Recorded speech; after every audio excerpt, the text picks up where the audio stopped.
हम्म।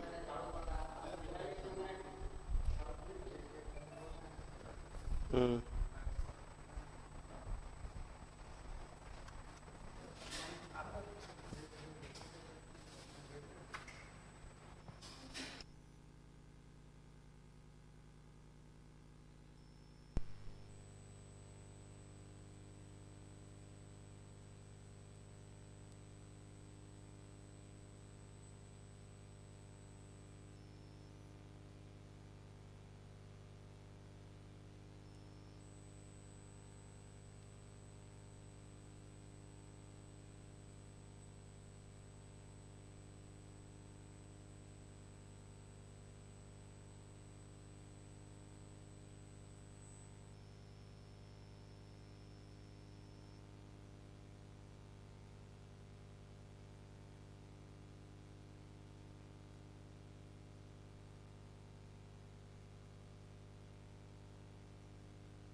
हम लोगों ने मुगलों के पतन से लेकर के ब्रिटिश शासन की स्थापना तक का काम किया है।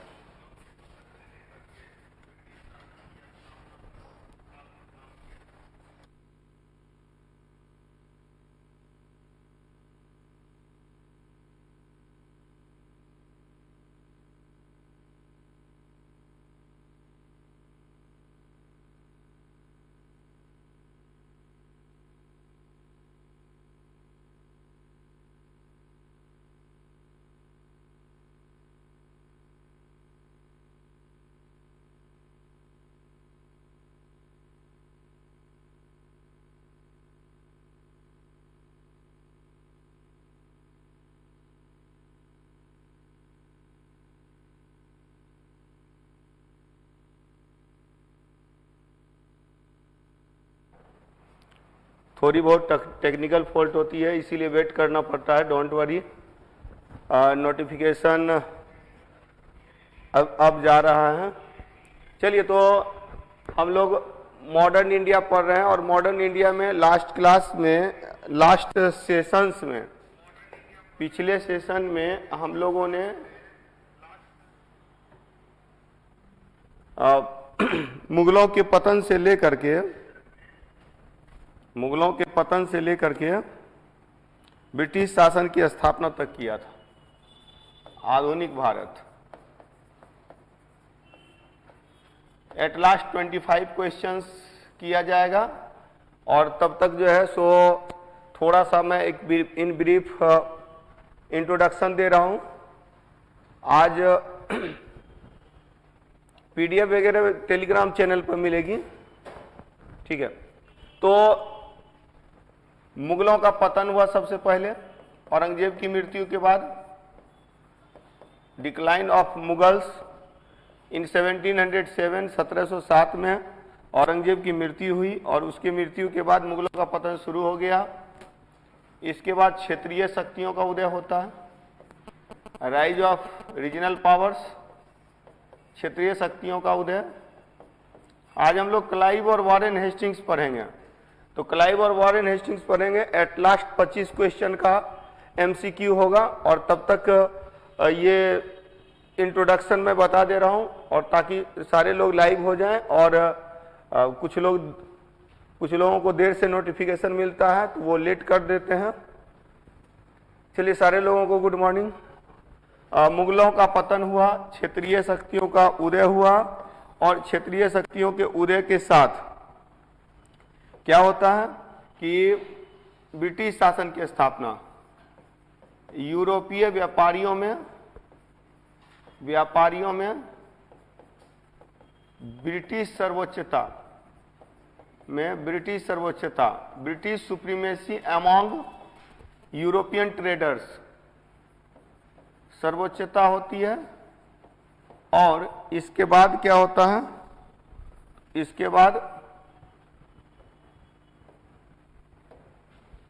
इसके बाद ब्रिटिश शासन की स्थापना होती है। बैटल ऑफ प्लासी, ब्रिटिश शासन की स्थापना।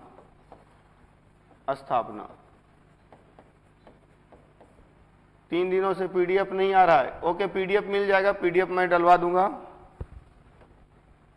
पीडीएफ का टेंशन मत कीजिए, आज की क्लास की टेंशन लीजिए। और देखिए, कभी कभी क्या होता है ना कि हमारा दिमाग जब डाइवर्ट होता है, इधर उधर चलता है, तो कुछ फैक्ट्स गलत हो जाते हैं। जैसा कि फटाफट में करवा रहा था तो लास्ट क्लास में मीर जाफर और मीर कासिम में कंफ्यूजन हो गया था। अब सोचिए कि नेट निकला हुआ है मेरा, इसके बावजूद जो है मेरे साथ भी कंफ्यूजन वाली स्थिति हो जाती है। इसका मतलब क्या है, रिवीजन बहुत जरूरी है। रिवीजन बहुत जरूरी है क्योंकि मीर जाफर ने 24 परगना दिया था और वर्धमान, चटगांव तथा मिदनापुर का जो क्षेत्र है वो मीर कासिम ने दिया था।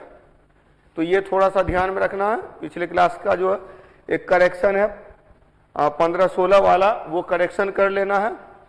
अब देखिए, ब्रिटिश शासन की स्थापना के क्रम में यहाँ एक तो पलासी हम लोगों ने देखा, बक्सर देखा। अब यहाँ थोड़ा ध्यान रखना है कि जब ब्रिटिश शासन की स्थापना हुई तो बंगाल में गवर्नर नियुक्त हुए। तो यहाँ याद रखना है कि अगला सेशन जो आज का सेशन है वो है बंगाल के गवर्नर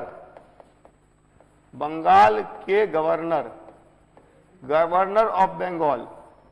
और जब गवर्नर ऑफ बंगाल की बात हम लोग करते हैं तो इसकी शुरुआत होती है क्लाइव से।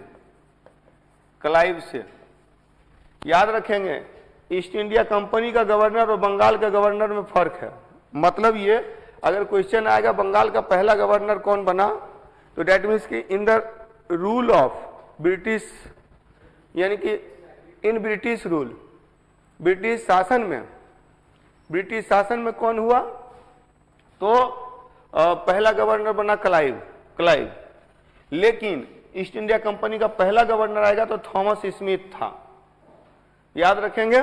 और उसकी भी थोड़ी कहानी है जो मैं बताऊंगा। क्लाइव के बाद आता है हॉलवेल, ये कार्यवाहक है, ये वर्किंग में है। He was not in full fledged, ये एग्जीक्यूटिव नहीं है, ये वर्किंग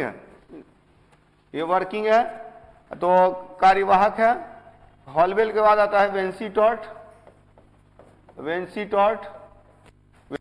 के बाद आता है फिर से क्लाइव अगेन केम।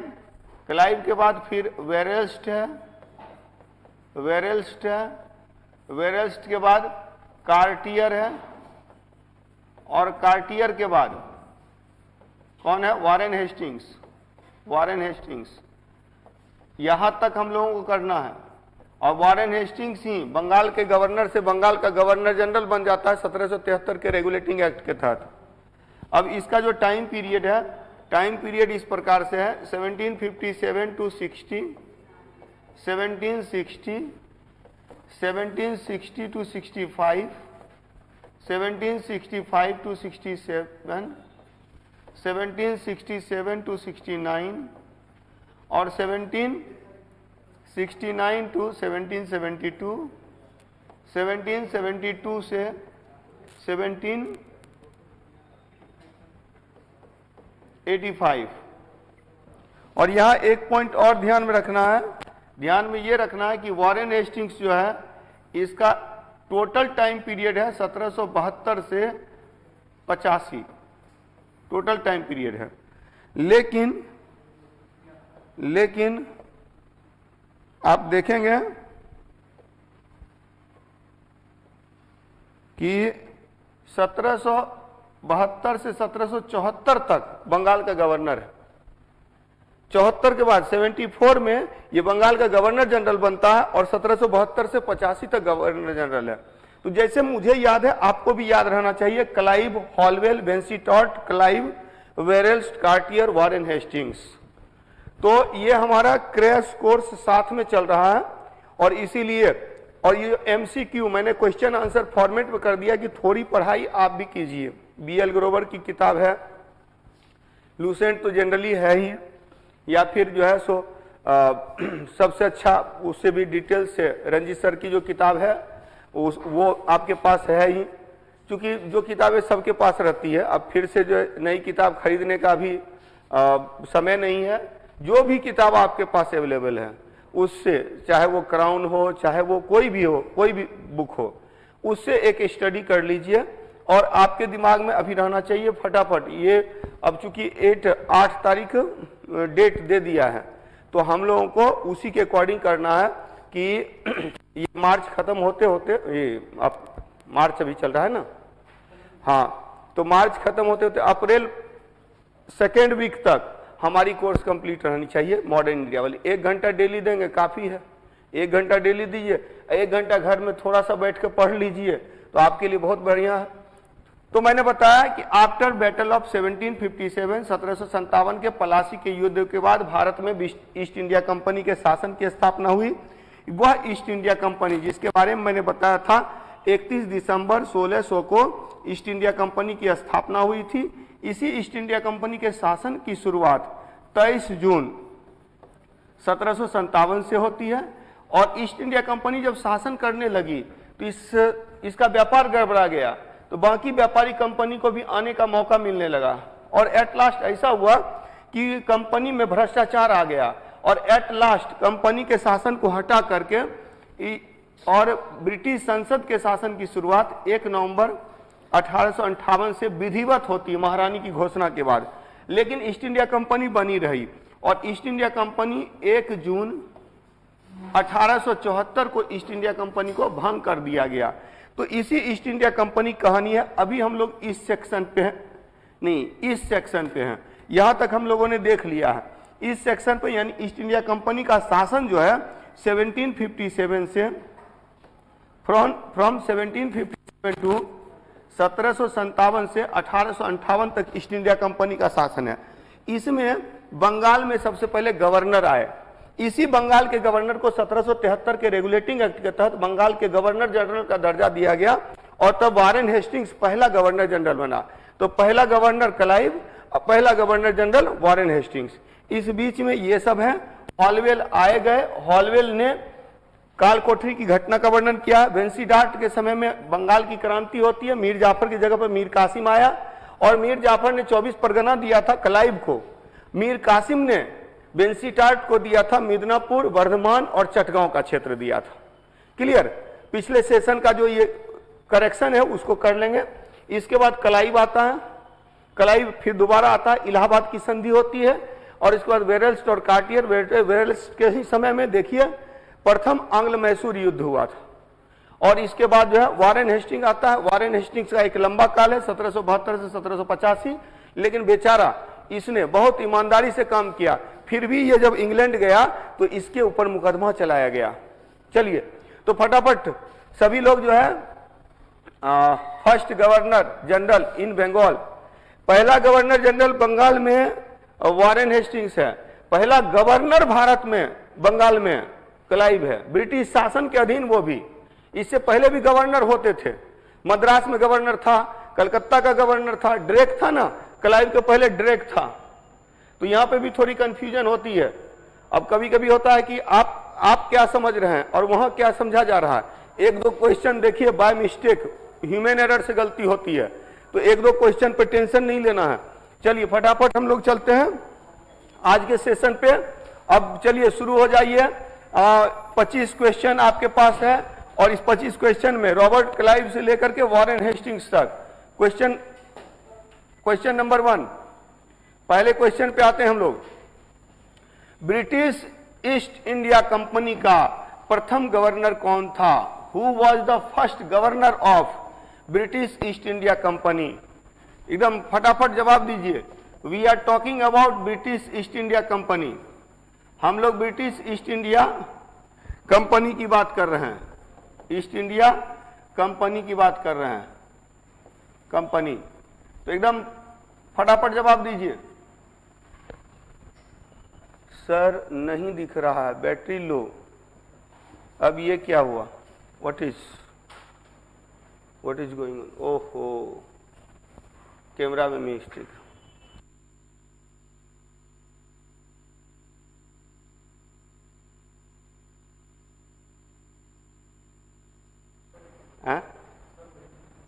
ऑन नहीं है क्या? सिट।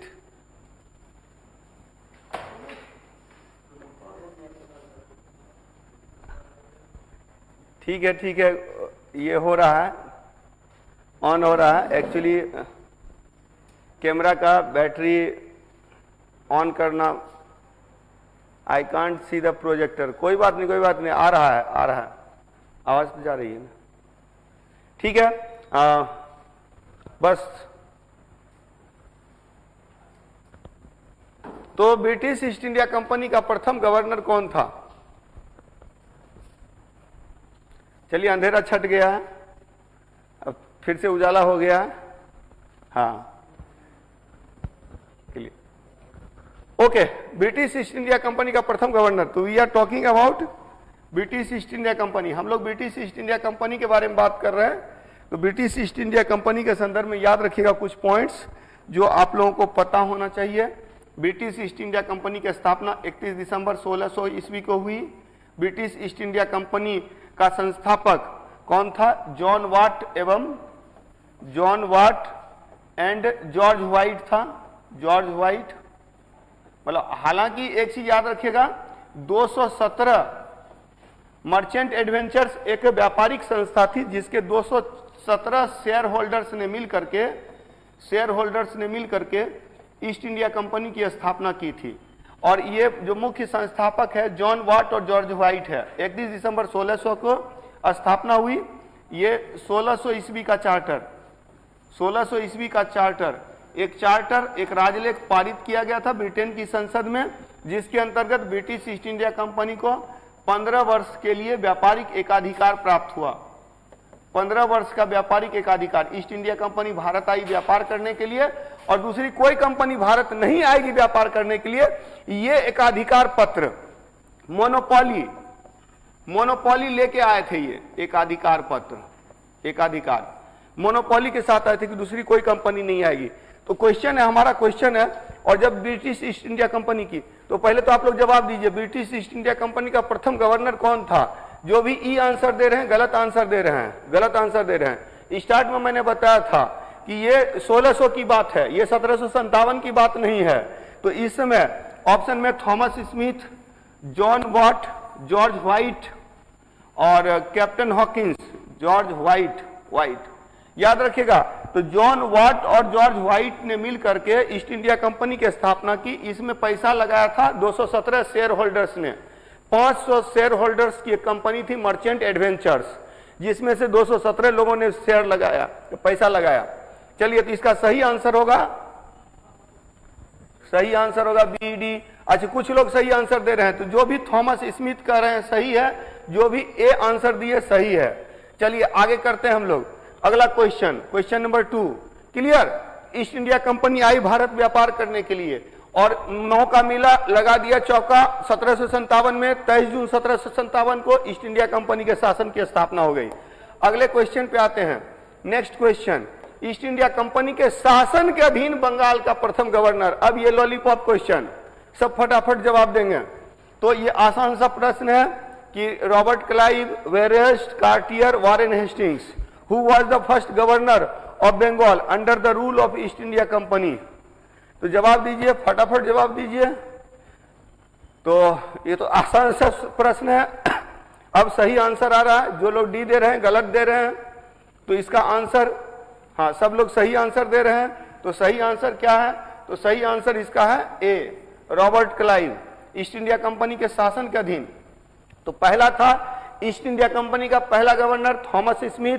ईस्ट इंडिया कंपनी का बंगाल के शासन के अधीन, ईस्ट इंडिया कंपनी के शासन के अधीन बंगाल का प्रथम गवर्नर रॉबर्ट क्लाइव था, रॉबर्ट क्लाइव। अगले क्वेश्चन पे चलते हैं। अगला क्वेश्चन, क्वेश्चन नंबर 3, बंगाल का गवर्नर 2 बार बनने का श्रेय किस अंग्रेज को है? ये बंगाल का गवर्नर, ये भी आसान सा सवाल है, फटाफट जवाब दीजिए। तो यानी कि 1757 में, 57 से ये 1774 की बात हो रही है। 1757 से 1774 तक बंगाल के गवर्नर हैं, बंगाल के गवर्नर। और इसमें से एक व्यक्ति है जो 2 बार गवर्नर बनता है। और ऑप्शन में है Robert Clive, Verelst, Cartier, Warren Hastings.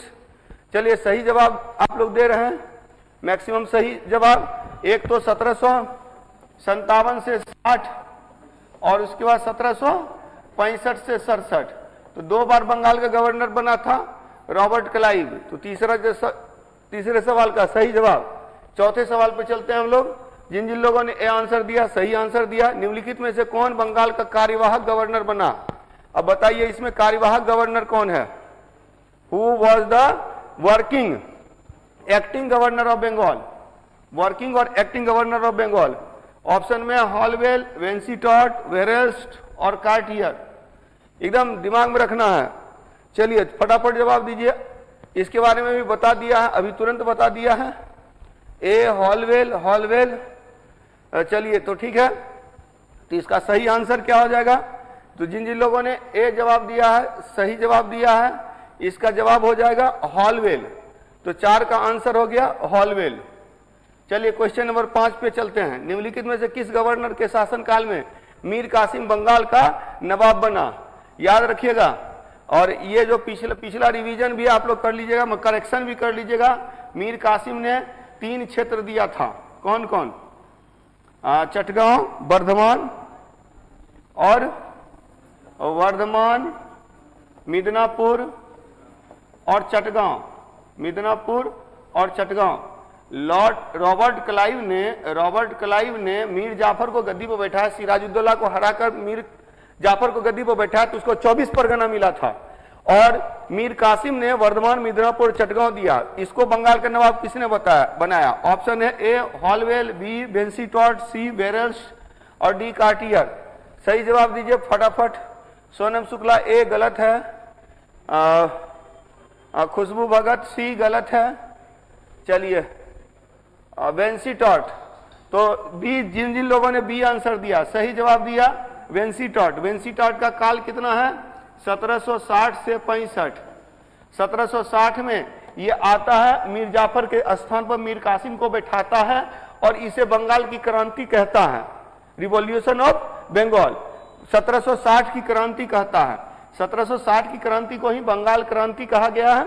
और ये वेंसीटॉट के समय में है। इसका अर्थ ये है, मीर जाफर की जगह पर मीर कासिम को गद्दी पर बैठाया। मीर जाफर का दामाद था मीर कासिम, इससे सांठगांठ कर लिया, गद्दी पर बैठा दिया, बदले में वर्धमान, मिदनापुर और चटगांव ले लिया। चलिए अगले क्वेश्चन पे चलते हैं। Question number 6। Question number 6, Bengal के किस गवर्नर के काल में प्रथम आंग्ल मैसूर युद्ध संपन्न हुआ था? अब आंग्ल मैसूर युद्ध याद करना होगा और साथ ही साथ बंगाल के गवर्नर को याद करना होगा। तो फटाफट बताइए, तो पहली बात तो आंग्ल मैसूर युद्ध कब हुआ था, ये सवाल है। तो और तब है कि गवर्नर कौन था। चलिए सही सही जवाब दीजिए आप लोग, फटाफट जवाब दीजिए। 6 का आंसर डी वारेन हेस्टिंग्स गलत है। और जो हाँ चलिए कुछ लोगों का सही जवाब आ रहा है, जो लोग भी डी जवाब दे रहे हैं गलत जवाब दे रहे हैं। डी नहीं होगा, बता दे रहा हूं। तो रॉबर्ट क्लाइव, पहली बात तो आंग्ल मैसूर युद्ध कब हुआ था, 1767-69 में प्रथम आंग्ल मैसूर युद्ध।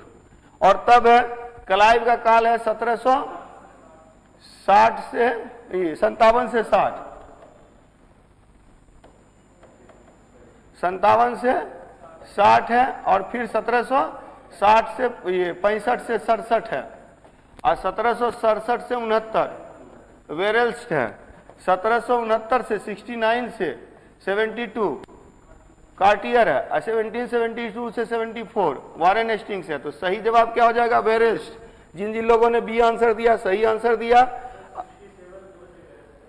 कहा नहीं 67 में रॉबर्ट क्लाइव चला गया। एक्चुअली रॉबर्ट क्लाइव के बाद आता है, वेरेल्स्ट के समय में युद्ध हुआ था। ये तो मैंने बताया भी था, अगर आप लोगों को याद नहीं है तो पिछला सेशन वाला वीडियो देख लीजिए।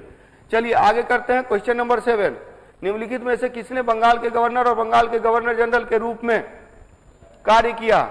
अब ये देखते हैं कि कितने लोग सही जवाब देते हैं। ये भी आसान सा सवाल है कि किसने, रॉबर्ट क्लाइव ऑप्शन में है, वेरेल्स्ट ऑप्शन में है, कार्टियर है और वारेन हेस्टिंग्स है। एक व्यक्ति है जो दोनों स्थान पर है, तो Ankesh Raj D, Putin Warren Hastings, Ritu Kumari D. चलिए ठीक है, मैक्सिमम लोगों का सही आंसर आ रहा है। तो आसान सा सवाल है, वारेन हेस्टिंग्स मैंने बताया था बंगाल का गवर्नर कब से कब तक है, 1757 से 1772 बंगाल का गवर्नर है। बंगाल का गवर्नर जनरल कब से कब तक है, तो 1774 से 1833 तक बंगाल का गवर्नर जनरल है।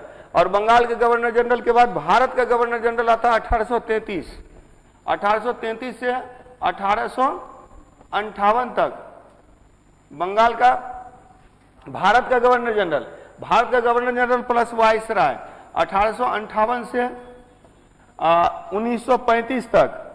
और 1935 के बाद है 1935 से 1950 तक क्या है, क्राउन का प्रतिनिधि, governor general, viceroy plus crown का प्रतिनिधि। तो यहाँ नहीं, वाइसराय पद हटा दिया गया, वाइसराय की जगह पर क्राउन का प्रतिनिधि पद आ गया था 1935 में। तो ये हम लोग बाद में देखेंगे कि बंगाल में ईस्ट इंडिया कंपनी का जब भारत में शासन स्थापित हुआ तो पहले बंगाल में गवर्नर आए, यही गवर्नर गवर्नर जनरल बन गया, बंगाल का गवर्नर जनरल बन गया। फिर इसको भारत का गवर्नर जनरल कहा गया, भारत के गवर्नर जनरल के साथ बाद में वाइसराय कहा गया। और वाइसराय को पद हटा करके क्राउन का प्रतिनिधि पद लाया गया। और उसके बाद जब हमें आजादी मिली तो आजादी के बाद यानी कि हमारा संविधान जब बना तो गवर्नर जनरल पद को समाप्त करके इसको राष्ट्रपति पद में कन्वर्ट कर दिया गया। तो ये कहानी भी है, इस कहानी को हम लोग बाद में पढ़ेंगे। अभी फिलहाल मैक्सिमम लोगों का सही जवाब है। और सही जवाब क्या है, तो सही जवाब है वारेन हेस्टिंग्स। अगले क्वेश्चन भी आते हैं 7 के बाद। क्वेश्चन नंबर 8, बंगाल के गवर्नर रॉबर्ट क्लाइव के संदर्भ में क्या सत्य नहीं है। Which one of the following is not correct related to Robert Clive? Robert Clive, उसने पलासी का युद्ध जीता, he won battle of Palasi. वह बंगाल का प्रथम गवर्नर बना, he became the first governor of Bengal. तीसरा है उसने बक्सर का युद्ध जीता, he won the battle of Buxar. और चौथा है उसने मुगलों से इलाहाबाद की संधि की, he did the treaty of Allahabad with Mughals. अब देखिए सीधा सीधा जवाब तो सब लोग दे रहे हैं।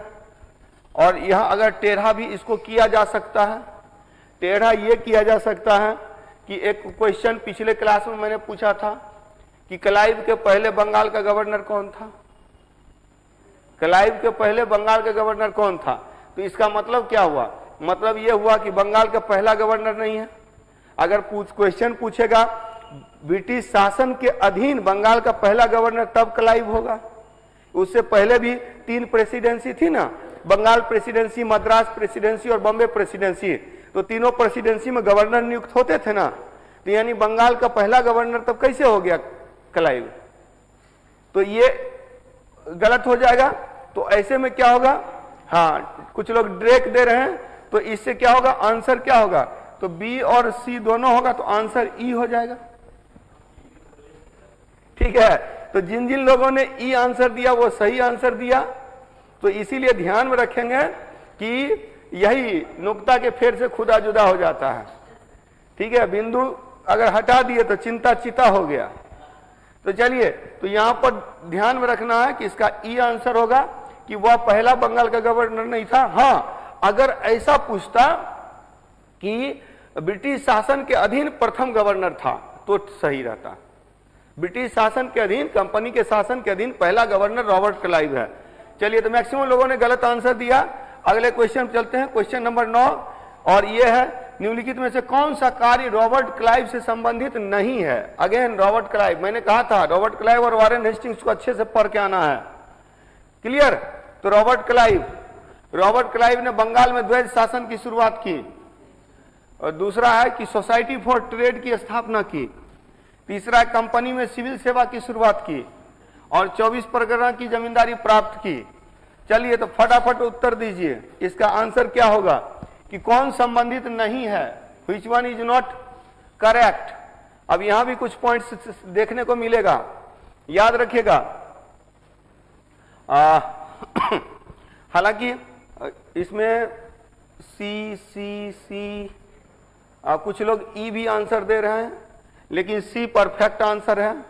तो जो लोग भी, अच्छा यार ध्यान दीजिएगा, रॉबर्ट क्लाइव जब शासन किया तो उसने क्या किया, दीवानी अपने हाथ में ले ली, पैसा वसूली करना अपने हाथ में ले लिया, पैसा वसूली करना अपने हाथ में ले लिया, लेकिन निजामत जो है, निजामत रह दिया बंगाल के नवाब के पास। उसके बाद जब दोबारा जब आया क्लाइव तो देखता कंपनी के कर्मचारी भ्रष्ट हो गए हैं, तो उनको भ्रष्टाचार से मुक्त करने के लिए, यानी उन पर अंकुश लगाने के लिए उसने सोसाइटी फॉर ट्रेड की स्थापना की। और यही सोसाइटी फॉर ट्रेड, हालांकि बाद में देखिएगा सोसाइटी फॉर ट्रेड कॉर्नवालिस के समय में भी है, तो वो एक अलग चीज है, और इसके समय में भी काम कर रहा है, वारेन हेस्टिंग्स के समय में भी।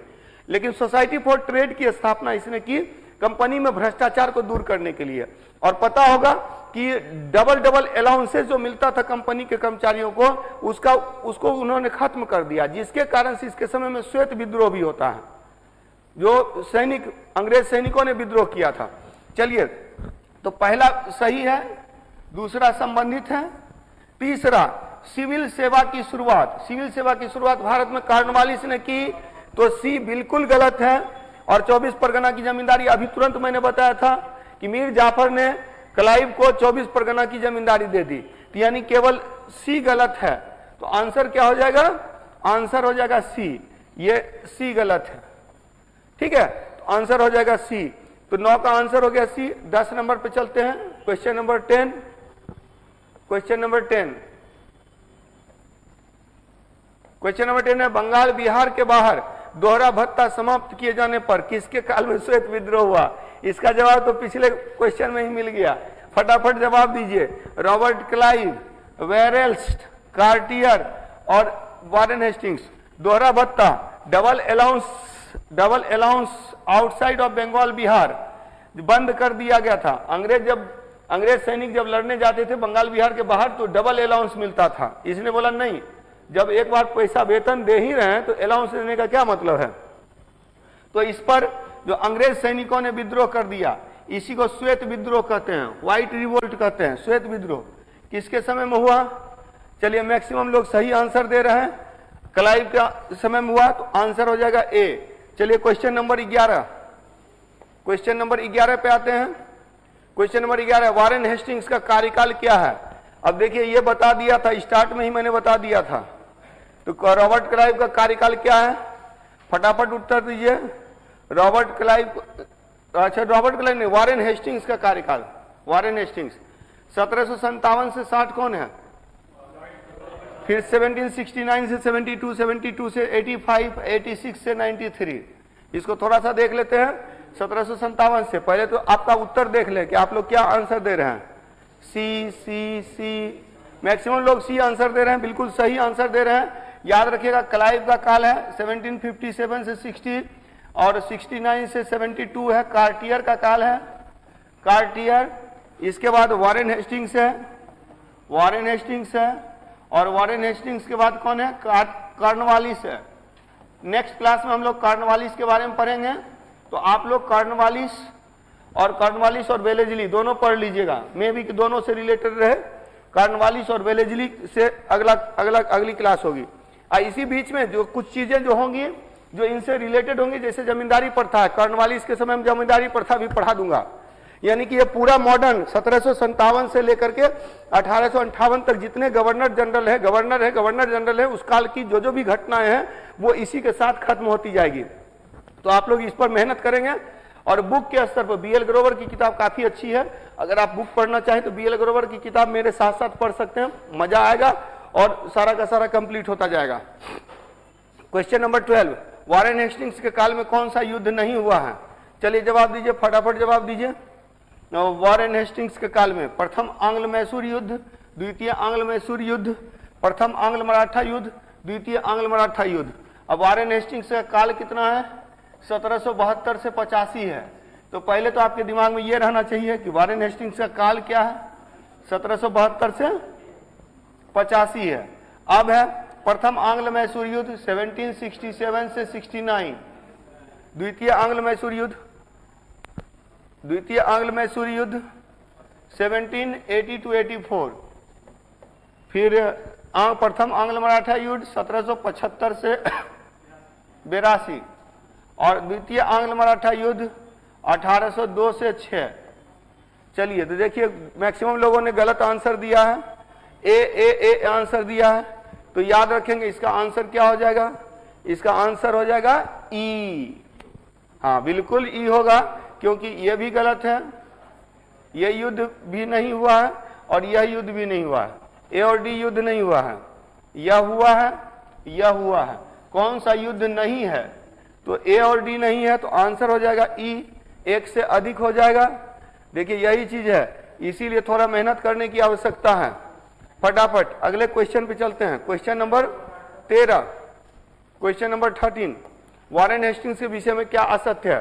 Which one is wrong according to, मतलब रिलेटेड टू वॉरेन हेस्टिंग्स?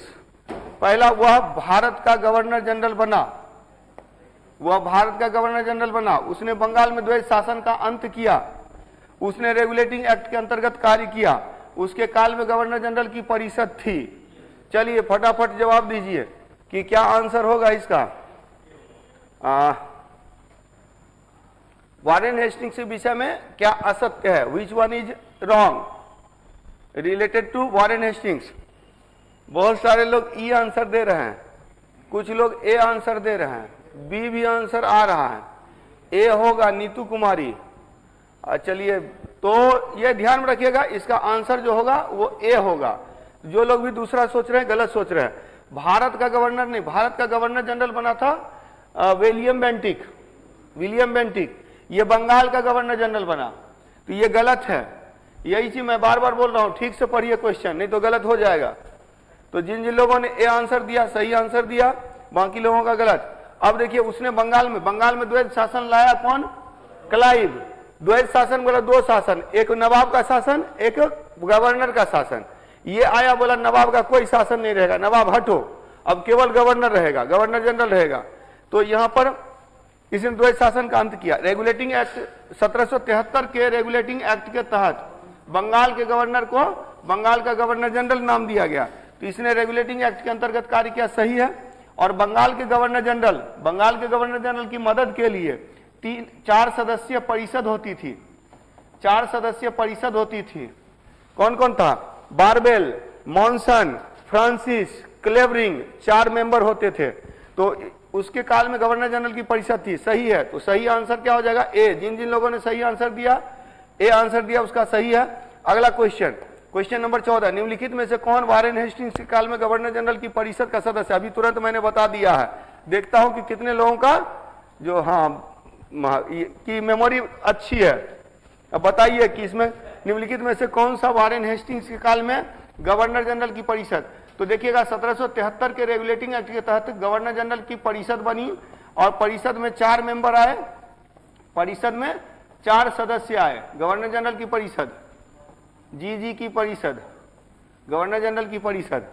अब इसमें देखिए बारवेल, वेरेल्स्ट, मॉनसन, क्लेवरिंग। बताइए सही आंसर क्या होगा? तो ए डी बी ई, ये तो सब आंसर दे रहे हैं, कोई ना कोई सही होगा ही। सी बी, इसका सही आंसर है, इसका सही आंसर है बी, वेरेल्स्ट। तो याद रखिएगा वेरेल्स्ट जो था ये गवर्नर था, ये मेंबर नहीं। मेंबर में कौन है? फ्रांसिस है, फ्रांसिस। 4 मेंबर कौन कौन है? बारवेल, फ्रांसिस, मॉनसन और क्लेवरिंग। अब पता है वारेन हेस्टिंग्स के समय में गवर्नर जनरल की एक परिषद बनी थी जिसमें 4 सदस्य थे, निर्णय बहुमत से लेना था। अगर 3 मिल गया, एक गवर्नर जनरल के साथ रह भी जाता था तो ये लोग 2 ही होते थे, तो वो 3 की बात चलती थी। गवर्नर जनरल कोई काम नहीं कर पाता था, बहुत तंग किया वारेन हेस्टिंग्स को। वारेन हेस्टिंग्स ने बहुत ईमानदारी से काम किया लेकिन हमेशा परेशान रहा, कोई काम कर ही नहीं पाता था। ठीक है, तो इसके कारण से जो है हालांकि अच्छा काम किया, इसके बावजूद उसके ऊपर मतलब इल्जाम लगे और यही कारण है कि जब वो गया था इंग्लैंड तो उसके ऊपर मुकदमा चला था। हालांकि मुकदमा में वो बरी हो गया लेकिन बाद में देखिएगा कि उसने सुसाइड कर लिया था। क्वेश्चन नंबर 15, वारेन हेस्टिंग्स के काल में किस स्थान पर चुंगी वसूलने का केंद्र नहीं बनाया गया था? अब ये फटाफट जवाब दीजिए। वारेन हेस्टिंग्स ने क्या किया था? बहुत जगह जो चुंगियां वसूली जाती थी, चुंगी मतलब क्या? टैक्स। हाँ, टैक्स सेंटर जो था, टोल टैक्स होता है ना, चुंगी, तो टैक्स जो वसूला जाता था बहुत सारी जगह पर, हर जगह पर जहां भी एक जगह से दूसरे जगह जाते थे टैक्स वसूला जाता था। तो वारेन हेस्टिंग्स ने क्या किया? सब जगह बंद करके 4-5 जगह पर रहने दिया। तो यह क्वेश्चन पूछ रहा किस स्थान पर चुंगी वसूलने का केंद्र नहीं रखा गया? Which place the center of tax collection was not made during the time of Warren Hastings? Option A है मुर्शिदाबाद, ऑप्शन बी है हुगली, ऑप्शन सी है पटना, ऑप्शन डी है कलकत्ता। बताइए देखें कि क्या आंसर आ रहा है आप लोगों का। पुतिन साहब ई आंसर दे रहे हैं, रिजवान का बी आंसर है, अर्चना का सी आंसर है, मैक्सिमम लोग सी या बी दे रहे हैं। चलिए लेकिन पुतिन साहब सही हैं। देखिए इसका आंसर जो होगा वो सी होगा, ई होगा, ई। याद रखेंगे 5 जगह पर बना था टैक्स कलेक्शन का, मुर्शिदाबाद, हुगली, पटना, कलकत्ता और ढाका। तो 5 जगह पर बना था, तो ये 4 तो यहाँ ऑलरेडी हैं, 5वां नहीं है। ऐसे भी तो कौन सा स्थान नहीं था, तो ई हो जाएगा इसका आंसर। चलिए 15 का जिन जिन लोगों ने ई आंसर दिया सही जवाब है। अगले क्वेश्चन पे चलते हैं। क्वेश्चन नंबर 16, वारेन हेस्टिंग्स के चरित्र पर कलंक नहीं माना जाता है। देखिएगा 3 घटना है जो वारेन हेस्टिंग्स के चरित्र पर कलंक है। चौथा बताइए आप लोग की कौन घटना नहीं है। पहला है अवध की बेगम के साथ दुर्व्यवहार किया, दूसरा है बंगाल के नवाब की नवाबी छीन ली, तीसरा है नंद कुमार को गलत आरोप में फांसी दिया, और चौथा है बनारस के जमींदार चैत सिंह का उत्पीड़न किया। तो चलिए सही जवाब दीजिए, देखते हैं कि कितने लोग सही जवाब देते हैं। हमेशा पुतिन साहब ई पे ही जाइएगा क्या? चलिए मुरली मिश्रा ई, छोटी सी, विक्रम ई, जवाब दीजिए, फटाफट जवाब दीजिए। चलिए तो मैक्सिमम लोगों का गलत आंसर आ रहा है। अभिनीता बी और लता बी। चलिए कुछ लोगों का सही आंसर भी आने लगा है। तो इसका सही आंसर होगा कि देखिए बंगाल के नवाब की नवाबी तो इसने छीनी थी, लेकिन ये इसके चरित्र पर कलंक नहीं है, ये तो शासन का एक पार्ट है। तो इसने द्वैध शासन का अंत भले कर दिया, लेकिन इसमें तो ये इसके चरित्र पर कलंक नहीं माना जाता। हाँ, अवध के बेगम के साथ दुर्व्यवहार। नंद कुमार महाराष्ट्र का एक ब्राह्मण था जिसने ब्रिटिश शासन के अधीन जो गलत कार्य हो रहे थे, यानी कि जो अत्याचार हो रहा था, उसके विरुद्ध केस किया, और उल्टे क्या क्या केस इसी पर पलट कर इसको फांसी दिलवा दिया था वारेन हेस्टिंग्स ने। बनारस के जमींदार चैत सिंह दोस्त थे, लेकिन उसकी जमींदारी ले ली थी। तो इसमें सही आंसर जो होगा वो बी आंसर होगा। तो बी आंसर जिन जिन लोगों ने दिया सही आंसर है। अगले क्वेश्चन पे आते हैं, क्वेश्चन नंबर 17, फटाफट करते हैं। निम्नलिखित में से कौन सा एक्ट वारेन हेस्टिंग्स के काल में पारित नहीं हुआ था? वारेन हेस्टिंग्स के काल में कौन सा एक्ट नहीं पारित हुआ था? चलिए फटाफट उत्तर दीजिए। वारेन हेस्टिंग्स का काल कब से कब तक है? तो 1772 से लेकर के 1785 तक है। इस बीच regulating act, Pitt's India act of settlement, Pitt's India act, ये सारे आते हैं। और ये 20 वर्षीय चार्टर एक्ट, 20 वर्षीय चार्टर एक्ट कब का है? चलिए देखते हैं कि पहले सही जवाब दे दीजिए, फिर मैं बताता हूं। इसमें ई बहुत सारे लोग ई आंसर दे रहे हैं, कंफ्यूज हैं, दिमाग नहीं लगा रहे हैं। पहली बात तो याद रखिएगा कि 1600 ईस्वी का जो चार्टर एक्ट था वो 15 साल के लिए था। अब 15 साल का चार्टर 15 साल में इसको रिन्यू किया जाता था। 1793 में जाकर के पहली बार 20 वर्षीय चार्टर एक्ट आया। 1793 के बाद 1813, 1833, 1853, देखिए 20-20 साल का चार्टर है। तो 20 वर्षीय चार्टर पहला आया था 1793 में। तो जिन जिन लोगों ने ई आंसर दिया गलत है, ए आंसर सही होगा। 20 वर्षीय चार्टर जो है वो 1793 का है, ना कि 1972 का है, ये गलत है। बाकी रेगुलेटिंग एक्ट आया था, एक्ट ऑफ सेटलमेंट, रट्टा मार लीजिए, 1773 regulating act, act of settlement 1781 और 1784 में पिट्स India act. Question number 18, question number 18 है, वारेन हेस्टिंग्स ने सरकारी टकसाल की स्थापना कहां की थी? तो मिंट स्थापित किया था, गवर्नमेंट मिंट, सिक्का ढालने का स्थान, सिक्का जहां ढलाई होती है उसको टकसाल कहते हैं। तो टकसाल कहां आया था? Option A Murshidabad, B Hooghly, C Patna, D Calcutta. आसान सवाल है, दिमाग लगाइएगा तो हो जाएगा। चलिए ए कलकत्ता। अच्छा, हिस्ट्री में याद नहीं होता है, रिवीजन की कमी है, रिवीजन कीजिए। आप लोग 10 किताब पढ़ते हैं, 10 किताब मत पढ़िए, एक किताब को 10 बार पढ़िए तो याद होगा। चलिए तो डी, इस ज्यादातर लोगों का आंसर मतलब गलत आ रहा है। अच्छा, जो लोग भी डी आंसर दे रहे हैं सही आंसर दे रहे हैं। कलकत्ता में सरकारी टकसाल की स्थापना हुई थी, कलकत्ता में मदरसा की स्थापना हुई थी, और कलकत्ता में एक टैक्स कलेक्शन का सेंटर भी बनाया गया था। Question number 19, Warren Hastings Bengal का गवर्नर जनरल कब बना? ये आसान सा सवाल, फटाफट जवाब दीजिए कि गवर्नर जनरल, बंगाल का गवर्नर से बंगाल का गवर्नर जनरल कब बना? 72, 74, 76, 78। आसान सा सवाल है, सभी लोगों का सही आंसर आना चाहिए। चलिए आंसर आना शुरू हो गया है, सब लोग सही आंसर दे रहे हैं। बी 1774। तो बंगाल का वारेन हेस्टिंग्स बंगाल का गवर्नर बना 1772 में, अब बंगाल का गवर्नर जनरल बना 1774 में। किस एक्ट के अंतर्गत? रेगुलेटिंग एक्ट के अंतर्गत। रेगुलेटिंग एक्ट के अंतर्गत बंगाल के गवर्नर को एक नया नाम दिया गया, बंगाल का गवर्नर जनरल। तो सही आंसर बी होगा, 19 का आंसर सही बी होगा। 20 नंबर पे आइए, वारेन हेस्टिंग्स के गवर्नर जनरल बनने से पूर्व, यह भी आसान सा सवाल है, स्टार्ट में ही मैंने बता दिया है, सब लोगों का सही आंसर होना चाहिए कि वारेन हेस्टिंग्स के पहले, तुरंत पहले, बनने के पूर्व बंगाल का गवर्नर कौन था? Robert Clive, Verelst, Cartier. अच्छा, वारेन हेस्टिंग्स गवर्नर बनने के पहले। अच्छा, तो ये तो आसान सा सवाल है, ऐसे भी ये क्रम में दिया हुआ है, इसको याद रखेंगे। इसका सही आंसर जो हो जाएगा ये क्या हो जाएगा? हाँ, कार्टियर हो जाएगा, कार्टियर। तो सही आंसर हो जाएगा सी, कार्टियर।